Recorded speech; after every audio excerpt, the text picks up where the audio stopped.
And then I'm going to talk quite a bit about synagogues in the time of Jesus, because, of course, according to the gospel accounts, Jesus preached in synagogues, so did Paul.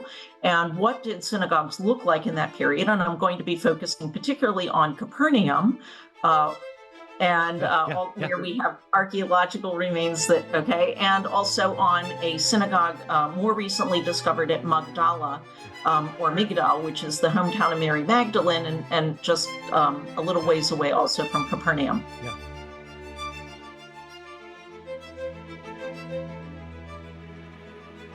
I'm Bart Ehrman, and I'm happy to announce a new online course, done not by me, but by world-renowned archaeologist Jodi Magness. This will be a significant course for anyone interested in the New Testament, the historical Jesus, ancient Israel, or antiquity in general. The course will be called Archaeology in the Time of Jesus: How Recent Discoveries Have Enlightened the Gospels. Jodi will be recording this course on March 2nd to 3rd. It'll consist of 4 lectures with a Q&A. Anyone who purchases a ticket is welcome to come to the live recording.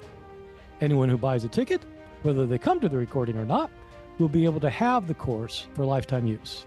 Jodi's one of the best known and most prolific archaeologists of Israel in the world.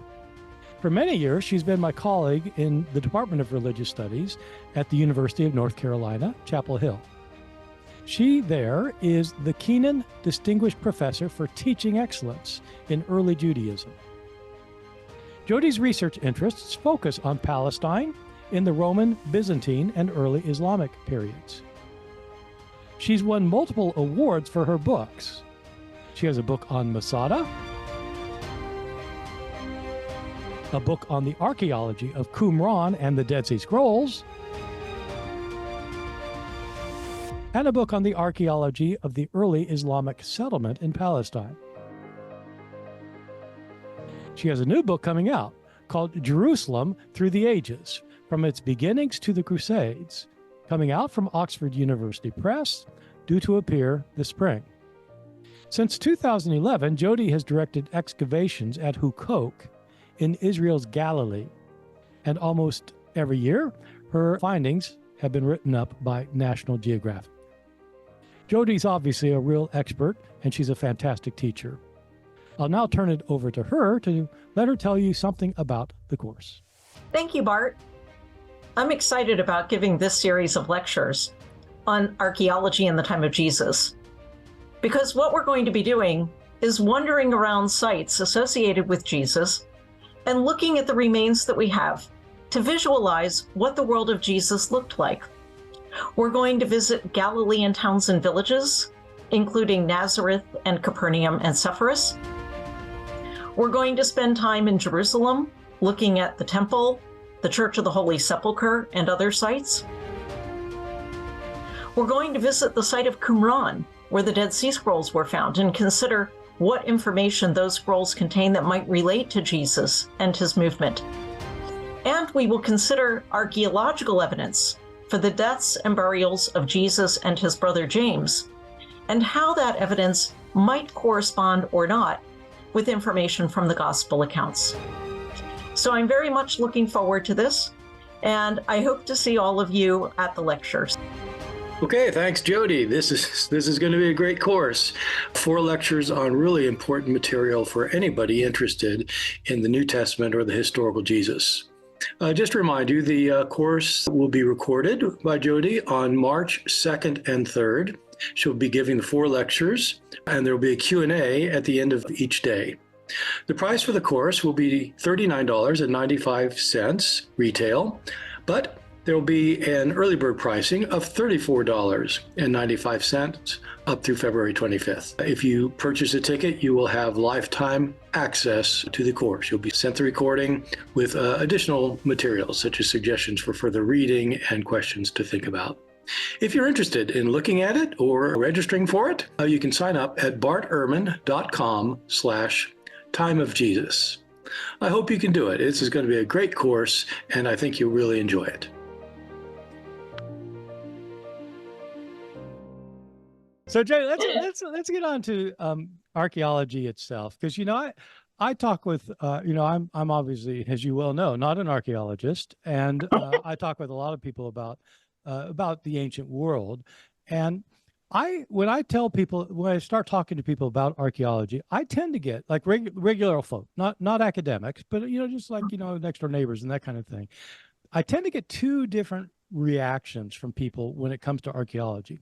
One is that some people have this very romantic idea about it, about how exciting and adventurous it is, and they're going out there, and I think they're imagining you take your shovel someplace and you start digging up crowns of kings and stuff, and that they have this Indiana Jones kind of view. The other thing is that sometimes I'll go on trips, I'll go on tours for things, and we'll go to archaeological sites. And a lot of people have the opposite thing, where they just say, "Oh man, just a pile of rocks. We have to see any more piles of rocks." And so like, it's these two extremes. And my sense is that like archaeology isn't really like either one of those. Could you just tell us something about it? Like, is yeah. Well, I mean, in a way, sort of it is and it isn't, right? So the actual archaeological, so let me just clarify and say that archaeology is a science, and I'm going to explain what kind of science it is. But before that, I have to remind you about the interview process for my job at UNC, where you were in that room, because we had a very interesting conversation, because the position that I was hired in is not an archaeology position. It's early Judaism, right? Which basically means Judaism in the time of Jesus. You guys did not advertise for an archaeologist. And so when I came to interview, I kept mentioning, you all realize that I'm an archaeologist, right? I mean, and you're all like, yeah, we know you're an archaeologist. And then I got into this big thing with Tom Tweed, who was in the department at the time, who kept insisting that I was an historian. And I'd say, I'm an archaeologist. And he kept saying, no, you're an historian. And I'm like, no, and we went back and forth on this. And it wasn't until recently that I realized why he kept saying that. So, of course, history is the study of the human past. Right. So within that broad definition, of course, archaeology is also the study of the human past. Yeah. But from my perspective as an archaeologist, the difference is that historians learn about the human past by looking at written records, written documents and texts, whereas archaeologists learn about the human past by digging up human material culture. And material culture means anything that people manufactured and left behind. So their buildings, their tombs, their pottery, whatever it is that they manufactured and left behind, we dig that up, and that gives us information about the past. So yes, I study the past, but I don't emphasize, of course, I do look at, historical records. We should be inclusive and use as much information as we can, but my specialization is on human material culture. And so archaeology is a science, but it's not an exact science. And it's not an exact science because in the exact sciences, the goal is to replicate the experiment. And in archaeology, we cannot replicate the experiment because once you've dug those remains out of the ground, you've actually destroyed the evidence in the process of excavation, which is why archaeologists record everything that we do as completely as possible. And the goal then at the end is to publish all of the data that we have, much of it which is now forever gone, so that other people, other scholars, other people can come and put that all together and see what was there in order to learn about the past. And as an archaeologist and as a scientist, what we do is to go into the field to excavate, to retrieve human material culture, not because we want to just find something. So in that sense, we're not like Indiana Jones, right? We don't just go, we're not treasure hunters. So real archaeologists, hint, hint, don't look for Noah's Ark. Don't look for the Ark of the Covenant. Don't look for whatever. That's not the goal. The goal is that we go into the field with one or more research questions, just like any scientist, that we hope to answer through the process of excavation. Of course, we don't know what we're going to find. We always find stuff that we didn't expect to find. We always find stuff. You're always going to find something, right? But the hope is that you're going to find material that will help answer your research questions. And so, for example, the current excavation that I have Hukok which we've been working at since 2011, I started that project with a couple of big research questions. One of them was, what was the fate of Jewish settlements in lower Eastern Galilee, the area, in fact, that was the heart of Jesus's Galilean ministry, not in the time of Jesus, but in the centuries after the time of Jesus, when Hukok and other Jewish settlements in the area came under Christian rule. When the Roman Empire became a Christian empire, these settlements came under Christian rule. And the question is, did they suffer under Christian rule? Was it oppressive to the Jews? Or did these settlements continue to survive and flourish in the coming centuries, which was always my point of view? And at Hukok, in fact, we have found good evidence that this settlement, at least, flourished through the 4th, 5th, and 6th centuries AD. I'll use BC and AD for our purposes here. So that's really what archaeology is about. Now, the piles of stone thing, it depends on the kind of site that you're looking at. So, generally speaking, earlier periods, by which I mean like Bronze Age, Iron Age, what you might call the Old Testament periods, generally, even those periods when you have monumental architecture, the remains are not really all that understandable to somebody who's not a specialist. But the periods that I work in, the Roman period, for example, you get, big temples and you get colonnaded streets and theaters and bathhouses, and it doesn't take a lot of imagination to be able to understand what it is that you're looking at. So it kind of depends on the nature of the site. As far as the archaeological work itself goes, yeah, it's hard physical labor and not everybody likes it. I like to say that archaeology is like New York City. You either love it or you hate it. So you go into the field and, within the first couple of hours, a person will realize, yes, this is absolutely fantastic. Or they'll like, oh, I can't stand this. It's hot and it's sweaty and dirty and all of that.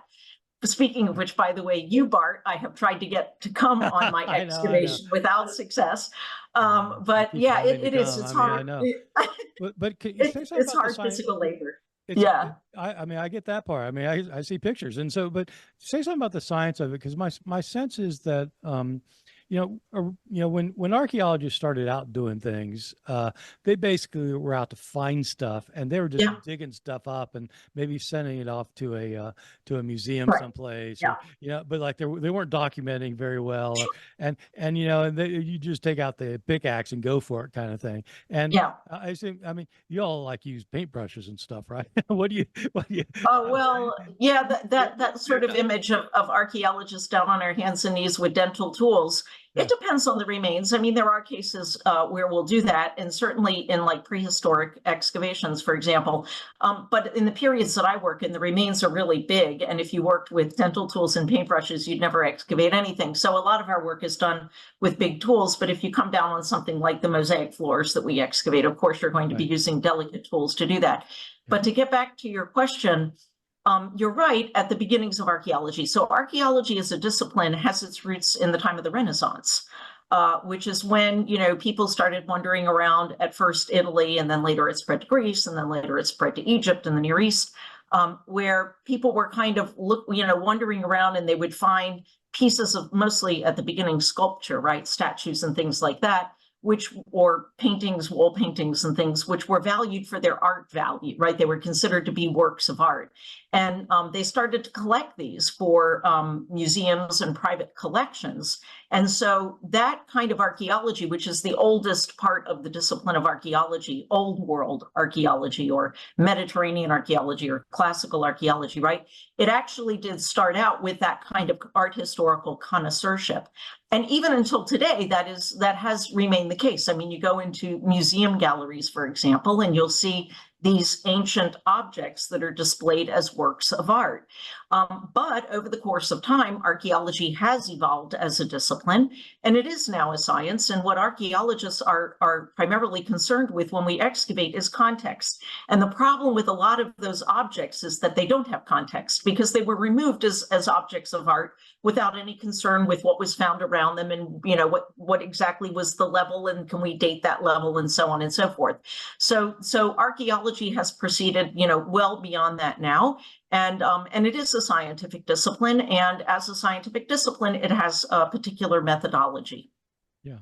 Okay, good. So kind of related to the origins, but as time went on, I mean, this course you're going to be doing is about archaeology in the time of Jesus, and dealing with what today, with the places Jesus was, or things are kind of are connected with Jesus. And when I remember when I was in graduate school, kind of maybe it's on the tail end of this biblical archaeology thing, which is where archaeologists basically were going over to Israel to dig in order to prove the Bible, right? The idea is you dig.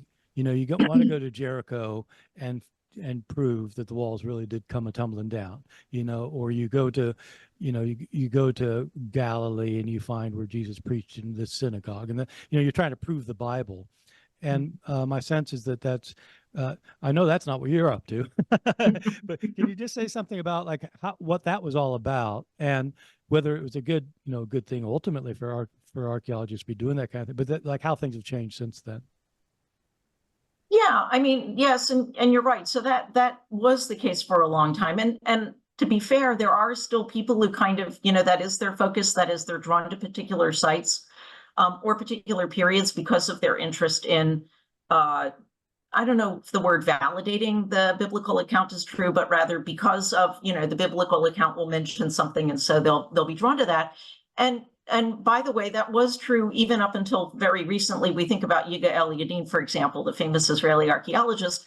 Well, why was he drawn to Masada, right? It was because of Josephus's story of, the mass suicide of the Jewish rebels at Masada. So yes, there has been that impulse, and I wouldn't say that it's even completely gone at this point.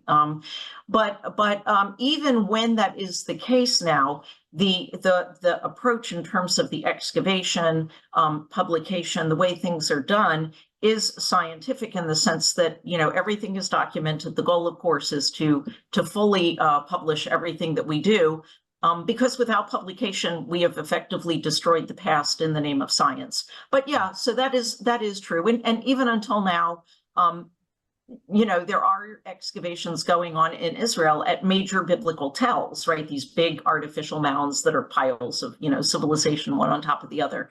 So yeah, there has been that, but I think most credible archaeologists today wouldn't say, "Oh, I'm going out, to excavate something in order to prove, or validate what the Bible says," right? No, I mean, I have zero trouble with people digging places where they think might be interesting and that, actually are Yeah. connected with other things we know. Absolutely. I mean, it's just that it does seem to be a different mentality of a scientist who wants to find what's there and not go in with prejudgments about what it's Right. going to prove or not prove versus, I mean, it sounds like with your Galilee thing, you had a question and you might have had an opinion, but you wanted to see what the evidence is, and that's what science Right. does, right? It isn't. That's right. That's right. Yeah. And sorry, and I'll also mention that, another thing is archaeology is not objective. Science is not objective, by the way. People don't realize that. They think science, gives you objective answers. It doesn't. Yeah. Just like everything else, it's a matter of interpretation. And that's why we archaeologists often disagree with each other, because we don't disagree about actually necessarily what was found. We disagree about the interpretation of the evidence, right? And so the other thing to remember, of course, is that the evidence that we have for the past, and we're talking, thousands of years ago, is very incomplete. So a huge number of blanks that we're trying to fill in. And that's also where interpretation comes in. So that's why you get all of these big disagreements among archaeologists, going back, for example, to the biblical periods about the nature of the kingdom of David and Solomon, for example, right? So huge debates in the periods I work in, debates about ancient synagogues, stuff like that. Yeah. And, I think there is I think the populace at large does think of this as some kind of like objective approach. And, right. And to the point where, the problem is that material objects don't speak. They don't, right. They don't tell you what they're there That's for. Right. And, and there are some things that like somebody will say is kind of a common sense solution to what you're finding, but there'll be all sorts of possible interpretations. I mean, a few years ago, I was dealing with issues of death and afterlife and was reading what we have material remains from that period, and they'll uncover a gravesite, a tomb or something, and there'll be like a woman has been buried there, and there'll be like cooking utensils, or Yeah. something. And people say, oh, so she believes they believe in the afterlife, and they're giving her cooking utensils because she's going to be cooking a meal down there. And, whenever they'd say that to me, I would remember, when my dad died, we in his casket, we put one of his favorite pipes. He liked to smoke a pipe. It's not because we thought he's going to be smoking away. Right. Right? That's right. Yeah, no, exactly. Right. That's right. That's the thing about archaeology. It most of the time it doesn't tell you what people were thinking. Yeah. Right. But to get another example relevant to, your topic. So one of the things that the public tends to be fascinated with is the search for the Holy Grail, right? And so people ask me, so, can we find the Holy Grail? Do we have it? And it's like, well, we can't, because so let's say, how would you know? So exactly. I say, well, maybe we have found the Holy Grail. Maybe we have found, we don't know. Maybe we found a cup from that period, in Galilee, let's say, or Jerusalem or wherever, that Jesus drank out of, right? Yeah, I know. How would you know that Jesus drank out of that cup unless it had an authentic ancient inscription on it that's from the time of Jesus that said, this is the cup that Jesus drank out of? How would you even know that, right? No, I know. It's and you date something, you find, like, you find something from that time, like you find a crucifixion nail, for example, and you say, oh, this is Jesus crucified.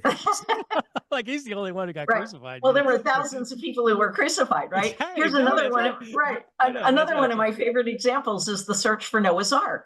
Oh, yeah. So, there's always claims that, somebody found Noah's Ark. So I'm kind of like, there are so many problems compounded on that. So first of all, the people are looking in the area of Mount Ararat. Well, the Hebrew Bible actually doesn't say Mount Ararat. It says Hare Ararat, which means the mountains of Ararat.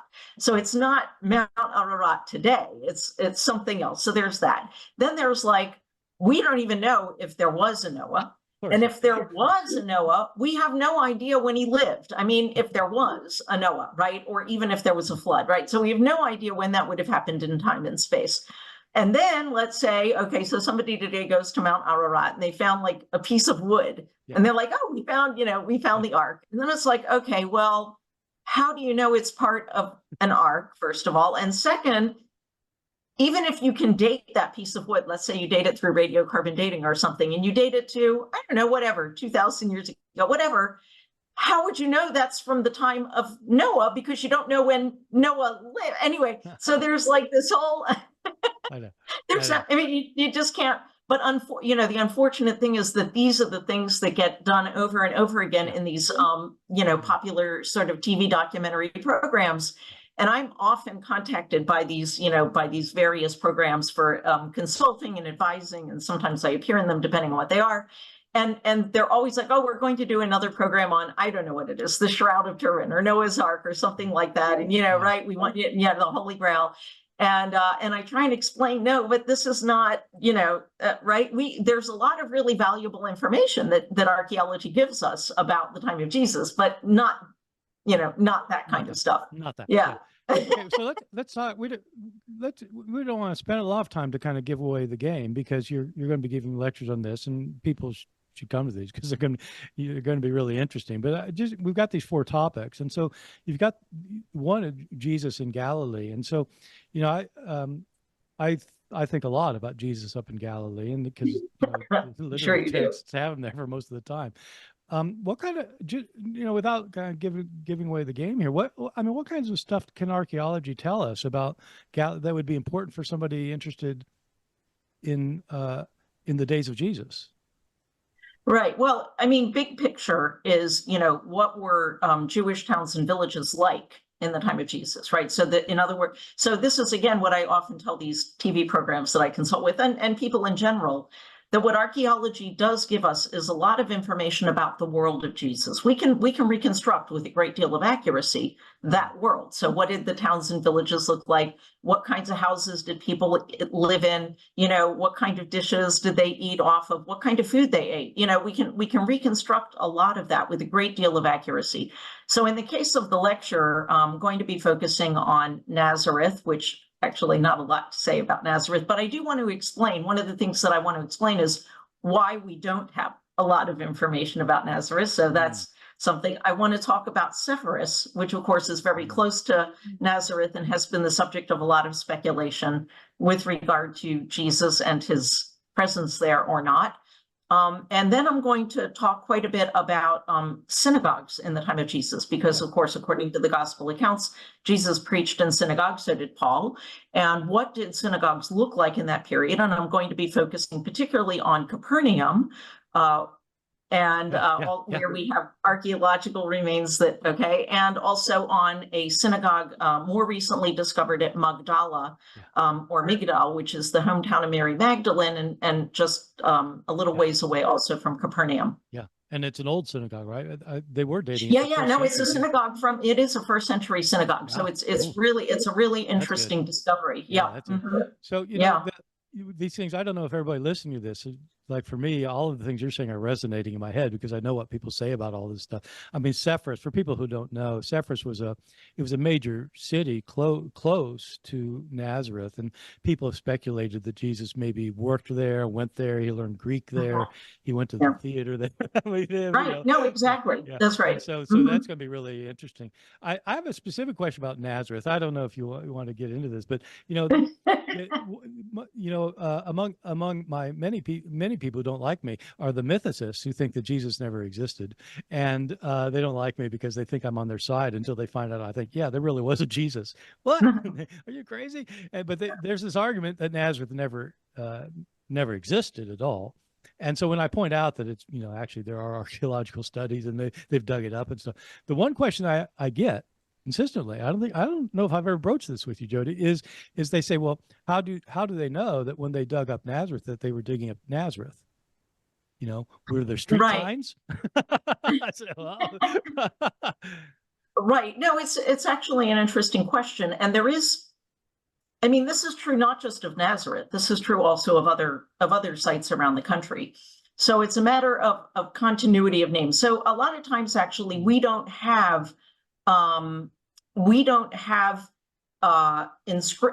you would want to find. I know what you're looking for. You're looking for an inscription, right, from Nazareth that says this is Nazareth, right? That mentions Nazareth. That's actually what you're looking for, right? Yeah. So for most of the time we actually don't even have that, and most of the time it's a matter of the continuity of settlement that determines that. And Nazareth has been continuously settled as Nazareth with that name since at least, with that name attached to it in historical sources, that since at least the 3rd, 4th centuries, right? So we have early Christian sources from that period that refer to Nazareth and place it in that spot, right? And by the way, I will mention that there's actually a similar thing for Jerusalem. Jerusalem has been occupied continuously, of course, for pretty much for 5,000 years. And we have ancient Egyptian sources from the Middle Bronze Age, or Middle and Late Bronze Age, that mention Jerusalem with different names, actually.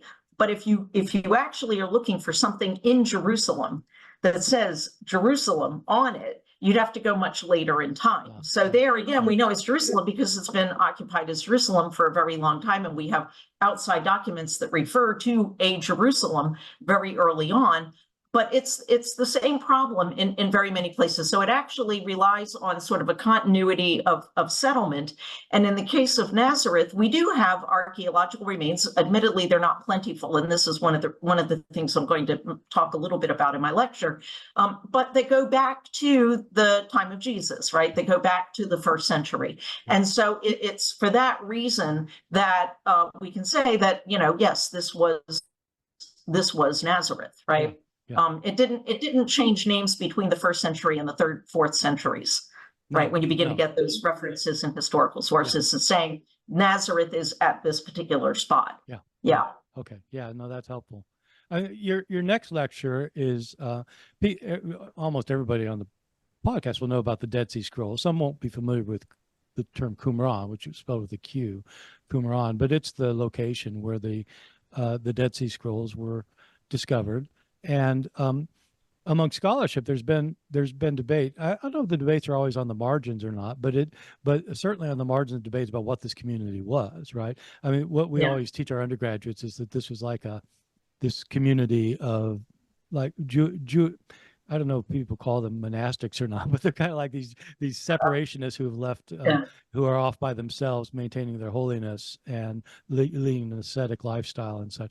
But there are debates about really if that's what the settlement was. Can archaeology help us with that kind of thing, or with? Well, again, this is a matter of the interpretation, right? And so how you interpret the archaeology. So you're right, there are many different opinions about. So first of all, let's separate out the Dead Sea Scrolls and the site of Qumran, because that's where part of the debates come in, right? So the scrolls were found in caves that ring the site of Qumran.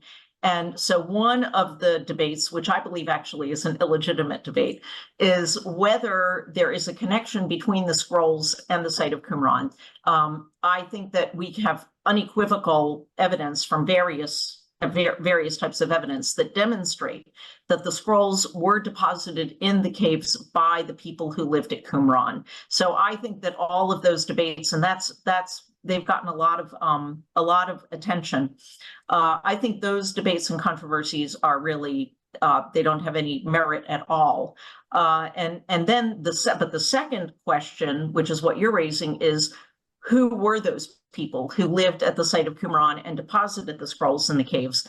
And I believe, and I think a majority of scholars accept this, that that community were Essenes, a Jewish sect called the Essenes.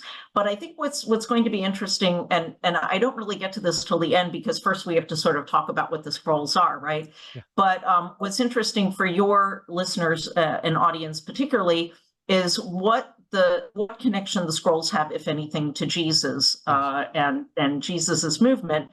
Because, you know, in my experience, pretty much everybody has at least heard of the Dead Sea Scrolls, but most people don't understand exactly what they are. And because of the circumstances of the initial discovery of the scrolls, which was, and publication of the scrolls, which was by pretty much Christian scholars from Western Europe and North America, their interest, in fact, was in what do the scrolls tell us about Jesus. Actually, the scrolls tell us nothing about Jesus directly, for sure. But because of that, I think in the popular imagination, a lot of people think that the scrolls have something to do with Jesus, right? So that's why it's so important to explain what the scrolls are, what they can and cannot tell us, right? What kind of information they give us. Yeah, no, it's really important. I think when I give talks about things, the two things that come up are, you know, they want to know about Jesus and the Dead Sea Scrolls. But the other thing is they say, and the Dead Sea Scrolls prove that the Hebrew Bible was copied accurately over the centuries, right? Oh, okay. Well, that's certainly not true, but it's because of the Isaiah scroll mainly, because, you know, it is pretty close to the Masoretic version. Well, but right. others are not. Well, that's, I mean, it's not even a matter of being copied accurately or not. It's one of the things, and I will be talking about this, is that the scrolls show us is that there were different variant texts of the Hebrew Bible that circulated among the Jewish population in the time of Jesus. And so it's not a matter of did they copy it accurately, it's a matter of which version eventually became the standard authoritative version that we use until today. No, right. That's right. Yeah. No. Well, people say that, or talk about the Isaiah scroll, but when you point out the Jeremiah stuff, they say, well, they have no idea. This is like, that is not the same. Right. So, okay. So, okay. So this is sounding good so far. And so then you got a thing on Jesus in Jerusalem. And I would imagine the archaeology of Jerusalem. Is there a lot more that's happened in Jerusalem than up in Galilee? Well, stuff happens in Jerusalem all the time.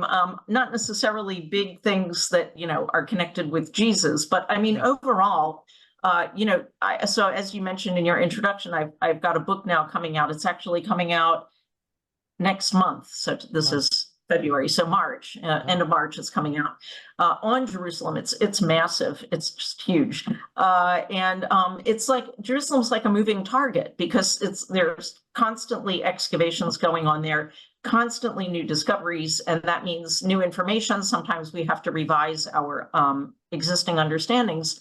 And so Jerusalem's a little bit hard in terms of writing the kind of book that I wrote, because it's like, oh my gosh, this is probably going to be outdated already within the next 5 to 10 years.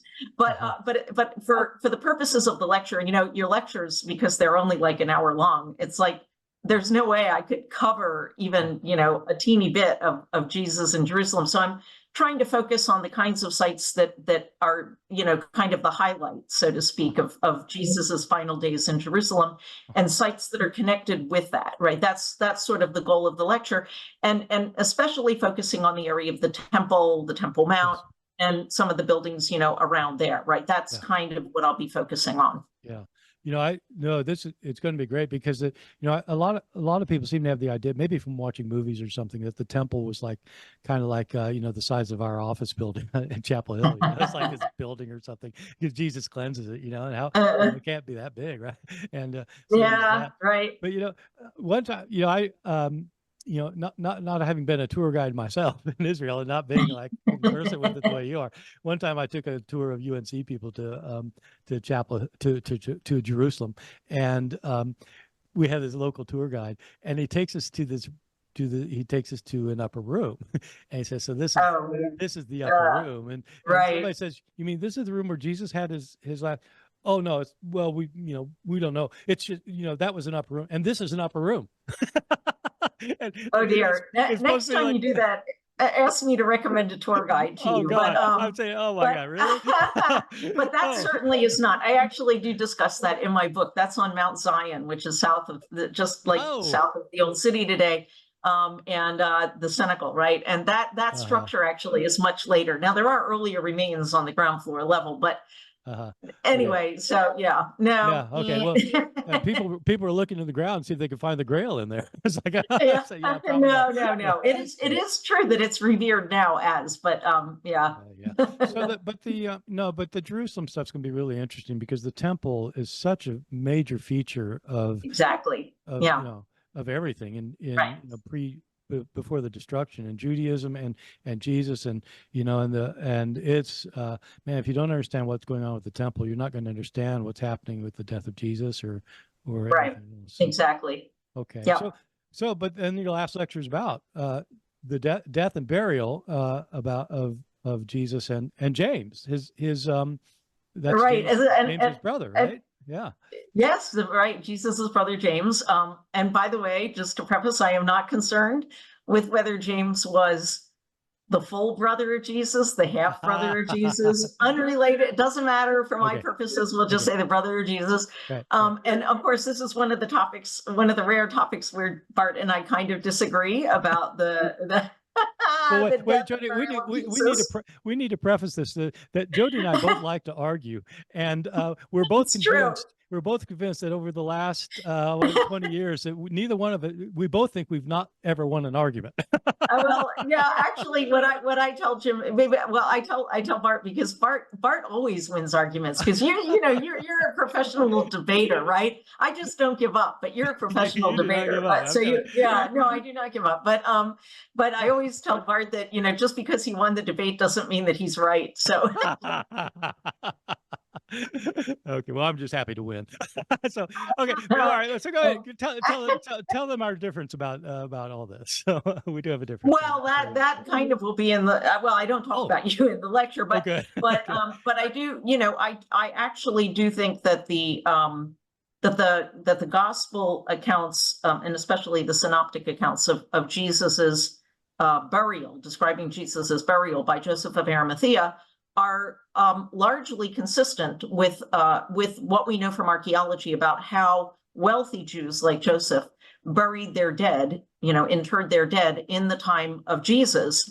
And I also think that the episode itself, where Joseph goes to take the body of Jesus and put it in his family's tomb, that is something that can be understood or is explicable in light of a couple of different biblical Jewish laws.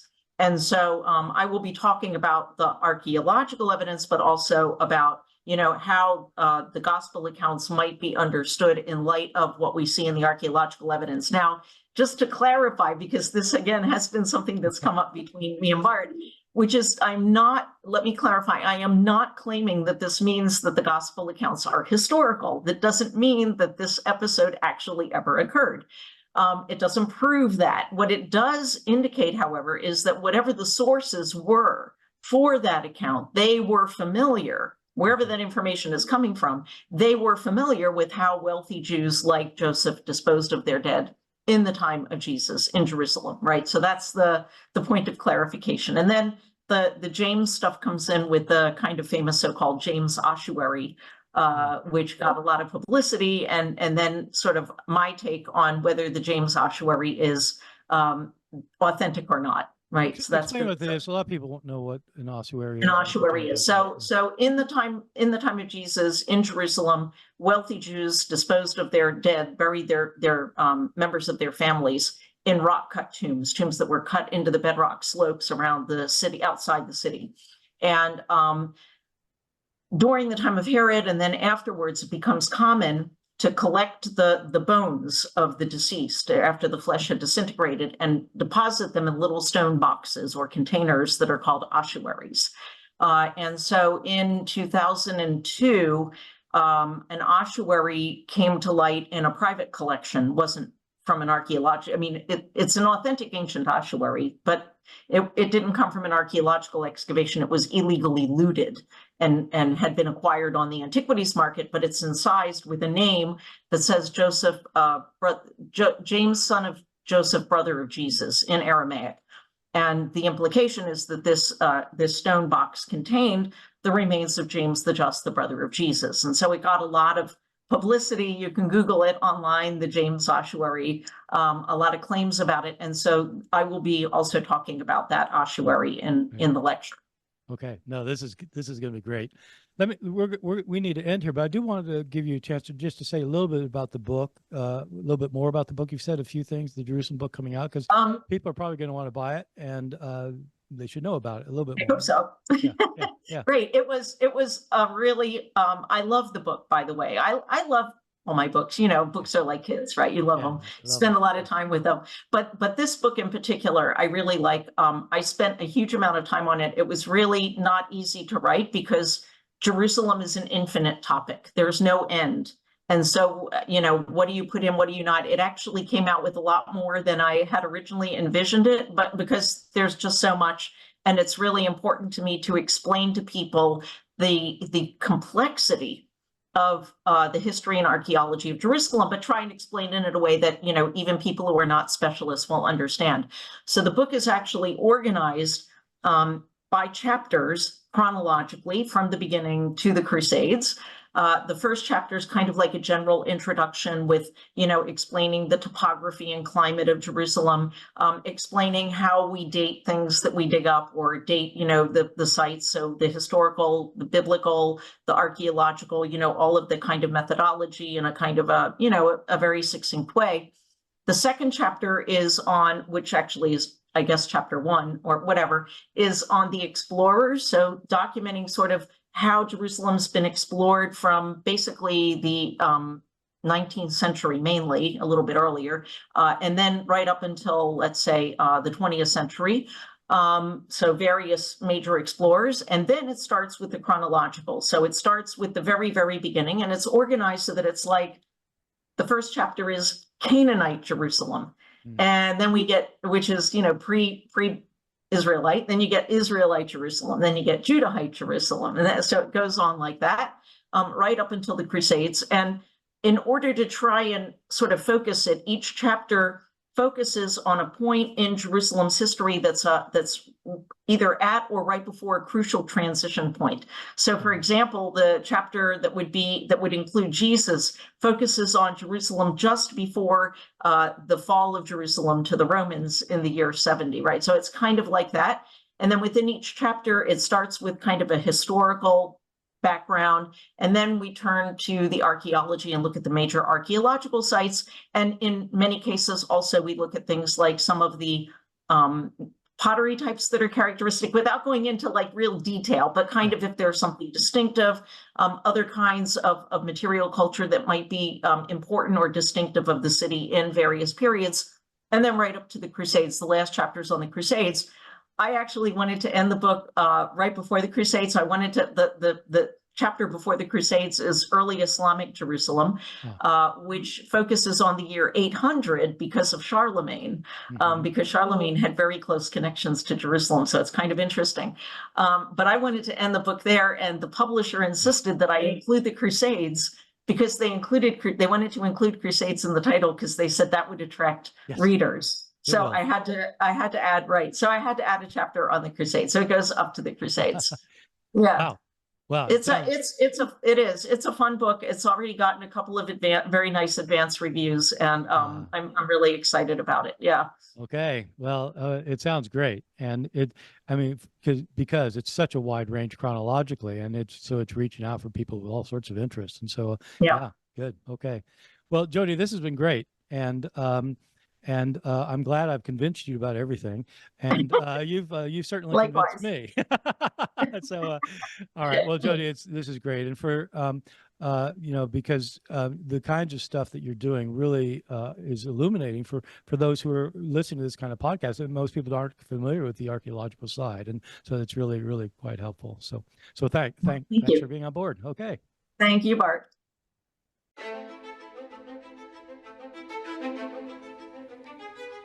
This has been an episode of Misquoting Jesus with Bart Ehrman.